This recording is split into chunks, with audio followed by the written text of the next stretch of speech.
हमारे परमवीर चक्र विजेताओं के नाम के साथ जोड़कर उनकी स्मृति को जब तक ये पृथ्वी रहेगी तब तक चिरंजीव करने का ये प्रयास मैं मानता हूं तीनों सेनाओं के लिए बहुत बड़ा उत्साहवर्धन करने वाला है। आज पराक्रम दिन है, नेताजी की 123वीं जयंती है। इस कार्यक्रम के साथ साथ जहां पर नेताजी रहे थे वो सुभाष द्वीप पर आज उनका स्मारक बनाने का भी निर्णय किया गया है। ये दोनों कार्यक्रम, ये दोनों निर्णय देश के प्रधानमंत्री के निर्णय अंडमान निकोबार को फिर से एक बार अंडमान निकोबार द्वीप समूह को स्वतंत्रता की स्मृतियों के साथ समग्र देश के साथ जोड़ने वाले निर्णय है और मैं इसका बहुत बहुत मन से स्वागत करता हूं। ये भूमि में ही कुछ ऐसा है कि कई बार कुछ भूमि में इस प्रकार का तत्व होता है कि बार बार वो भूमि सबका ध्यान आकृष्ट करती है। सन 57 की क्रांति के बाद जब अंग्रेजों ने निर्मम अत्याचार करना शुरू किया तब यही भूमि पर हमारे क्रांतिवीरों को लाकर रखा, यही सेल्यूलर जेल बनाया।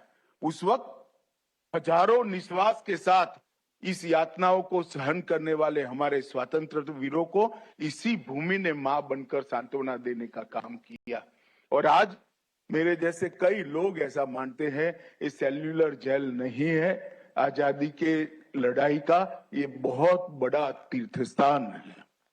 और जब देश की आजादी आगे बढ़ी और देश को नेताजी ने आजाद हिंद फौज के प्रयासों से, पराक्रम से आजाद कराने का प्रयास किया, तब भी इसी हिस्से को देश में सबसे पहले स्वतंत्रता प्राप्त करने का सम्मान मिला। सबसे पहले यही हिस्सा स्वतंत्र हुआ और किसी के हाथ से नहीं, नेताजी के हाथ से इसी द्वीप पर अपना तिरंगा पहली बार लहराया गया।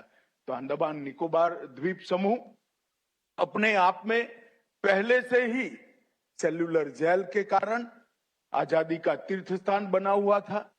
फिर नेताजी ने सबसे पहले आजादी प्राप्त कर एक पवित्र भूमि पर सबसे पहला तिरंगा फहराया। फिर मोदी जी ने शहीद द्वीप नामकरण किया। फिर मोदी जी ने स्वराज द्वीप का नामकरण किया। फिर मोदी जी ने सुभाष द्वीप का नामकरण किया और आज 21 द्वीपों का नामकरण पराक्रम की पराकाष्ठा कर अपनी जान की चिंता किए बगैर कई लोगों ने जान की बलिदान देकर और कई लोगों ने जान की चिंता करे बगैर आजादी के संरक्षण के लिए, देश के सार्वभौमत्व के संरक्षण के लिए जो लड़ाई लड़ी, इनके नाम पर 21 द्वीप यहाँ पर किए जा रहे हैं।